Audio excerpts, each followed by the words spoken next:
کے اوپر اللہ کی مخلوق فرشتے اس قدر کثرت کے ساتھ موجود ہیں کہ 4 انگلیوں کے برابر کی جگہ خالی نہیں ہے. ایک حدیث. دوسری حدیث بڑی مشہور صحیح مسلم کی، نبی پاک علیہ السلام نے فرمایا جس طرح زمین کے اوپر اللہ کا گھر بیت اللہ، اسی طرح 7ویں آسمان کے اوپر ایک اللہ کا گھر ہے جس کا نام ہے بیت المعمور. زمین کے اوپر اللہ کا گھر بیت اللہ، اس کا طواف کرتے ہیں انسان. اسی طرح 7ویں آسمان پہ جو اللہ کا گھر ہے بیت المعمور، اس کا طواف کرتے ہیں اللہ کے فرشتے. نبی پاک علیہ السلام نے فرمایا اس بیت المعمور کا طواف اللہ کی رحمت کے فرشتے 70,000 فرشتے روزانہ طواف کرتے ہیں. جو فرشتہ ایک مرتبہ طواف کر کے چلا گیا، قیامت تک دوبارہ اس فرشتے کی باری نہیں آئے گی. ان 2 حدیثوں سے ہم اندازہ لگائیں کہ فرشتوں کی تعداد کتنی زیادہ ہے.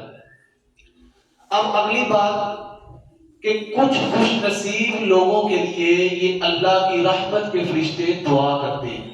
انسانوں کے لیے خوش نصیب، ویسے تو احادیث کے اندر تقریباً 17 یا 18 اعمال بیان کیے گئے ہیں کہ جو بندہ یہ عمل کرتا ہے اللہ کی رحمت کے فرشتے اس کے لیے دعا کرتے ہیں. ایک بات یہ بھی یاد رکھیں کہ جو دعا فرشتہ کسی کے لیے کرتا ہے اللہ فرشتے کی دعا کو رد نہیں کرتے. دلیل کیا ہے؟ صحیح البخاری کی حدیث، بڑی لمبی حدیث ہے. نبی پاک علیہ السلام نے فرمایا بنی اسرائیل کے اندر اللہ نے 3 بندوں کو آزمایا، فرشتہ ان کے پاس آیا. یہ بڑی لمبی حدیث ہے. اس حدیث سے استدلال کیا گیا ہے کہ ان فرشتوں نے جو فرشتہ انسانی شکل میں آیا اس نے دعا کی، اللہ نے فرشتے کی دعا کو قبول کیا. اس حدیث سے پتہ چلا کہ فرشتے کی دعا رد ہوتی نہیں. اب فرشتے کن کے لیے دعا کرتے ہیں، کن خوش نصیب لوگوں کے لیے دعا کرتے ہیں؟ میں نے وہ خوش نصیب لوگ 2 آپ کے سامنے رکھ لیے. 2 عمل ایسے جو بندہ یہ 2 عمل کر لیتا ہے اللہ کی رحمت کے فرشتے اس کے لیے دعا کرتے ہیں. پہلا جو عمل ہے اس کا تعلق ہے حقوق اللہ کے ساتھ، اور دوسرا جو عمل ہے اس کا تعلق ہے حقوق العباد کے ساتھ. حقوق اللہ جو ان میں نبی پاک علیہ السلام نے فرمایا، آپ کی حدیث، ان اللہ و ملائکتہ یصلون علی الصفوف الاول، بے شک اللہ اور اللہ کی رحمت کے فرشتے ان خوش نصیب لوگوں کے لیے دعا کرتے ہیں.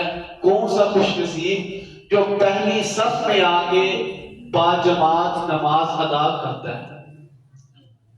اب دیکھیں بندے نماز تو پڑھنی ہے، اذان ہوئی، وضو کیا، مسجد کے اندر آ گیا، آ کے جماعت کے ساتھ نماز پڑھی. فائدہ کیا؟ پہلا فائدہ یہ ہے کہ جماعت مل گئی.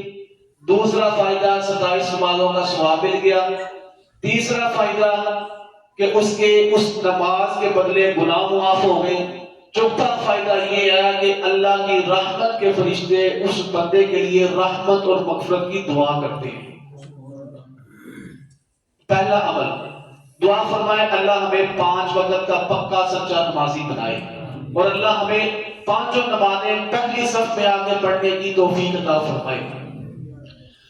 دوسرا عمل جس کا تعلق حقوق العباد کے ساتھ ہے، جامع ترمذی کی حدیث ہے، میرے اور آپ کے پیر و مرشد جناب محمد صلی اللہ علیہ وسلم نے فرمایا کہ اگر کوئی بندہ کسی بیمار کی بیمار پرسی کرتا ہے، کوئی بندہ بیمار ہے، رشتہ دار، دوست، احباب، عزیز و اقارب میں سے کوئی بیمار ہو گیا، اس کی بیمار پرسی کرتا ہے، اس کی تیمارداری کرتا ہے، اس کی عیادت کے لیے جاتا ہے. یہ ایسا خوش نصیب بندہ ہے اگر صبح کے وقت تیمارداری کے لیے گیا تو شام تک اللہ کی رحمت کے 1 نہیں 2 نہیں 10 نہیں 100 نہیں 1000 نہیں 70,000 فرشتے اس بندے کے لیے رحمت اور مغفرت کی دعا کرتے ہیں. اگر یہ بندہ شام کے وقت گیا، صبح تک اللہ کی رحمت کے 70,000 فرشتے اس بندے کے لیے رحمت اور مغفرت کی دعا کرتے ہیں. اب تیمارداری کے لیے جانا ہے، عیادت کے لیے جانا ہے، جا کے کرنا کیا ہے؟ ہماری عادت کیا ہوتی ہے؟ ہم وہاں پہ گئے، جا کے ہم اس کو حوصلہ دینے کی بجائے ہم کیا کرتے ہیں؟ مردے کو مارے شاہ مدار، ہم یہ کرتے ہیں، ہم کے پاس بیٹھ گئے، اے بیماری تو نہیں بچتا، تو گیا میرے فلان رشتہ داروں بیماری لگی وہ بھی فوت ہو گیا، نہیں۔ نبی پاک علیہ السلام جب کسی بیمار کی تیمارداری کے لیے جاتے، آپ وہاں پہ جا کے اس کے لیے دعا کرتے۔ دعا کون سی؟ 3 دعائیں احادیث سے ثابت ہے۔ پہلی دعا نبی پاک علیہ السلام پڑھتے، لا بأس طہور انشاء اللہ۔ دوسری دعا پڑھتے، اسأل اللہ العظیم رب العرش العظیم ان یشفیک۔ تیسری دعا آپ پڑھتے، اذهب البأس رب الناس واشف انت شافی لا شفاء الا شفاؤک شفاء لا یغادر سقما۔ یہ 3 دعائیں نبی پاک علیہ السلام پڑھتے، ان میں سے ایک بھی پڑھ سکتے ہیں، دونوں بھی پڑھ سکتے ہیں، تینوں بھی پڑھ سکتے ہیں۔ لا بأس ترجمہ کیا ہے؟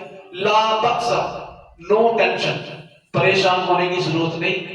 طہور انشاء اللہ، یہ جو آپ کے اوپر بیماری آئی، آپ کے اوپر دکھ آیا، تکلیف آئی، اس تکلیف کے بدلے اللہ تعالیٰ انشاءاللہ آپ کے گناہوں کو معاف کر دیں گے، اللہ آپ کو گناہوں سے پاک کر دیں گے۔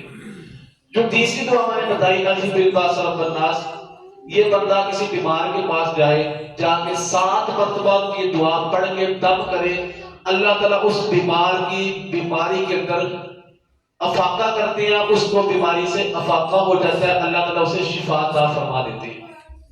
یہ دعاؤں کی برکت ہے۔ میں نے آپ کے سامنے 2 عمل رکھے، ایک کا تعلق حقوق اللہ کے ساتھ، انشاءاللہ ہم نے ارادہ کرنا ہے، اللہ جو پیچھے گزر گیا، لیکن آنے والے وقت میں اللہ میں نے دل میں ارادہ کیا ہے، نبی پاک علیہ السلام کی حدیث سنی ہے کہ میں نے نماز پڑھنی ہے، 5 لائن پڑھنی ہے، اور پڑھنی بھی کہاں پہ ہے؟ پہلی صف میں۔ اللہ ہمیں پہلی صف کا نمازی بنائے۔